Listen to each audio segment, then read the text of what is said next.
Через несколько дней все школы республики распахнут свои двери для учащихся. Сейчас идет активная подготовка к началу учебного года. В Сухумской первой школе имени Баграта Шунгба около 800 учащихся. В этом году в первые классы пойдут 98 человек, а в подготовительные – 50 учеников. В школе уже практически готовы к началу учебного года. Наша школа укомплектована, педагогическими кадрами. Все имеют свою уже учебную нагрузку, все готовы, тематические планы уже готовы. Все учителя ждут с нетерпением своих учеников, соскучились по ним. К учебному году мы все готовы. По словам руководства школы, проблем с нехваткой учебников нет. Школьная библиотека обеспечивает всех учеников учебными пособиями, которые издаются у нас в стране.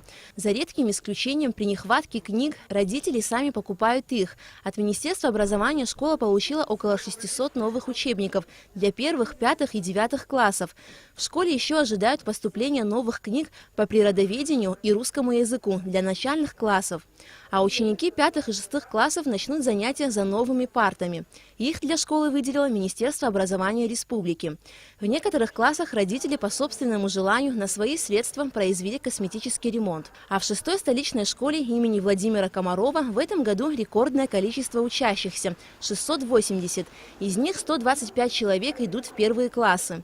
Принять всех учеников в одну смену тяжело, когда школа рассчитана только на 550 человек, признается руководство. Но сделать вторую смену в школе не могут, так как 70% учащихся – это жители Гулрыбского и близлежащих сел Ачимчирского района. Но не принять желающих получить образование они тоже не имеют права.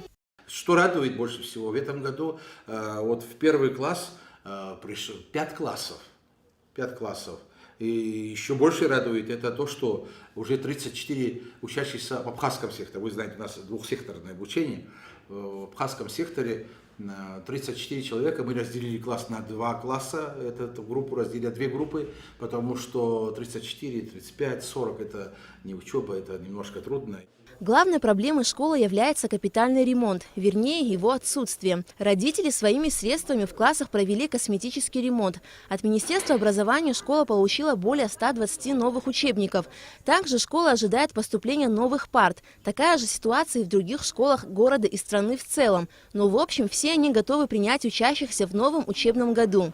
Алика Трабш, Леон Адлиба, Абхазское телевидение.